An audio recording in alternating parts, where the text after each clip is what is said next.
How to set reminder for Instagram live. So after you open up now the Instagram like this, now tap on your profile. After you come to your profile, tap on this plus button at the top right side.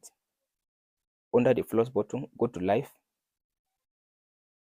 So from this option, now tap on this schedule button. Under the schedule button, now type in the video title.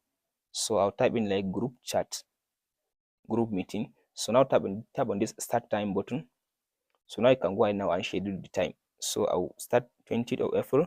So now you can just go ahead now and schedule the time. After you schedule the time, just tap on this done button. So now you can go ahead now and select the audience, either your followers or public, and tap on this schedule a live video button.